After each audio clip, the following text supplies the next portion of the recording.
So you get pre-approved, found the home that you love, made an offer, and the offer was accepted. Now what? What are the out-of-pocket expenses you can expect over the next couple of months? Stay tuned. I'm going to go over those questions and more.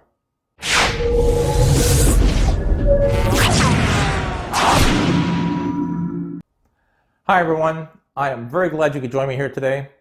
I'm Mike Lavoie with Dalton Wade Real Estate. My wife Paula and I have been in the Tampa Bay area for over 30 years. We love living here and we love helping people buy or sell their homes. If this is your first visit to our favorite YouTube channel, go ahead and click on the subscribe button down below and hit the notification bell as well.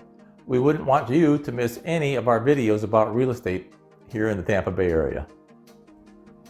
After a long and arduous search, you have finally found your forever home.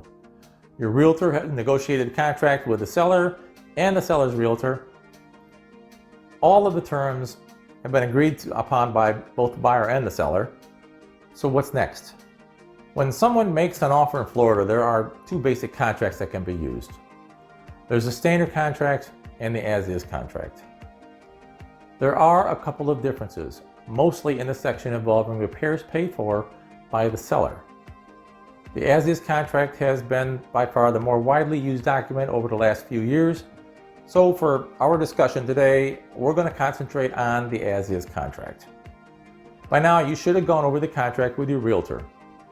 On page 1, along with property description and the price you have agreed to pay for the house, you'll also find two other pieces of information. One is the EMD or earnest money deposit. The other is the effective date. Almost every deadline in the rest of that contract starts with the effective date. These dates are pretty much set in stone, and if missed, is going to cause you more grief than what you really want to know. Keep in mind, there may be several changes to that original contract over the period of time, like the amount of money you're going to pay. All of these changes must be initialed and dated. The last date of the signature or initialing for acceptance of the changes on that offer may take a couple days after you submit the original offer. That last date becomes the effective date for the remaining time of the contract.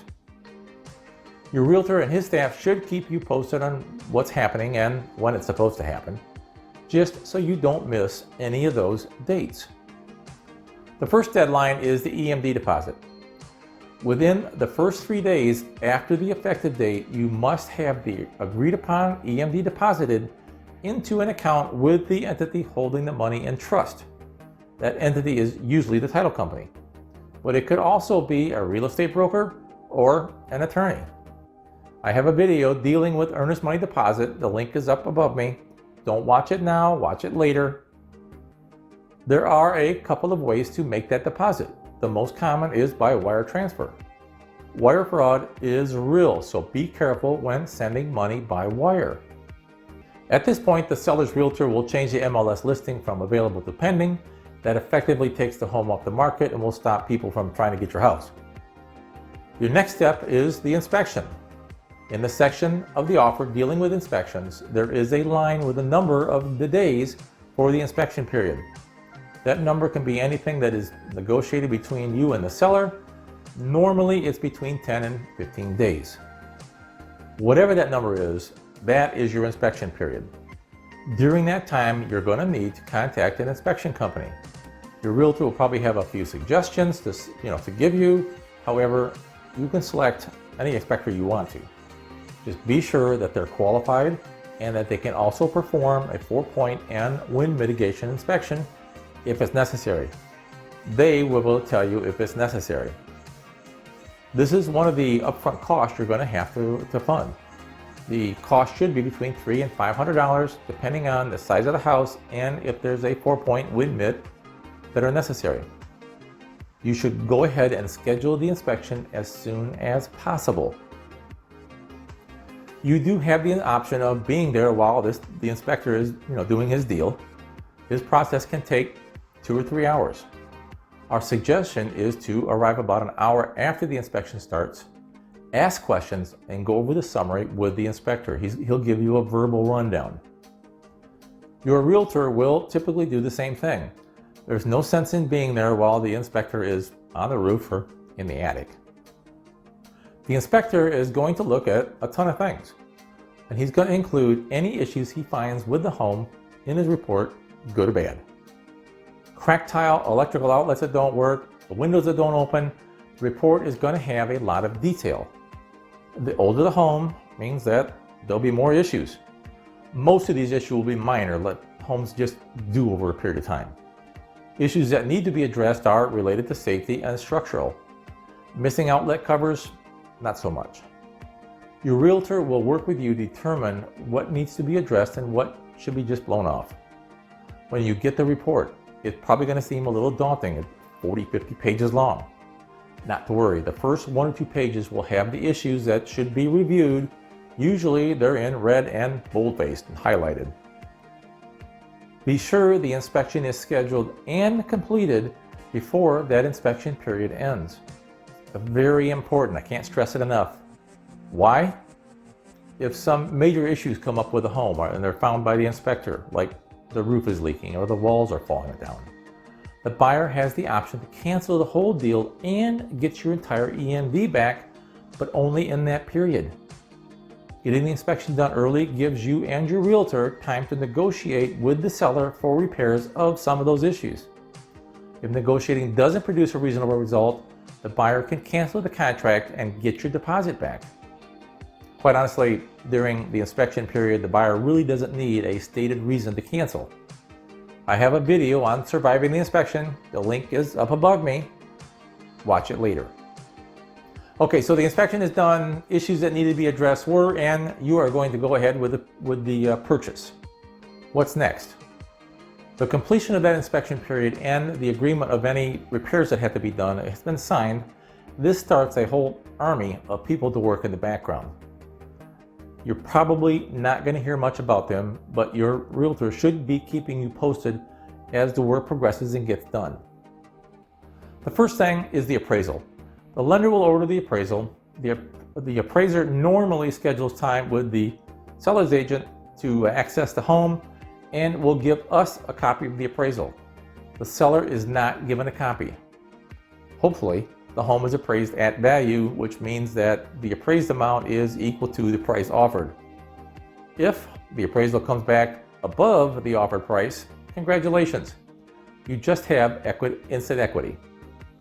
On the other side of the coin, if the appraisal comes up less than the offered price, you're going to have a couple of options that you're going to have to deal with. One, and assuming your realtor included it as a contingency with the original offer, you can cancel the purchase. Another option would be that you, the buyer, comes up with a difference in cash. That might be an option if the amount is something you can live with. Option number 3, have your realtor see if the seller would be willing to lower the price of the house to the appraised amount, or maybe somewhere in between. If none of these options work, you will need to cancel the contract. Your lender is not going to lend any more money than what the appraised amount is. You should get your earnest money back in this situation.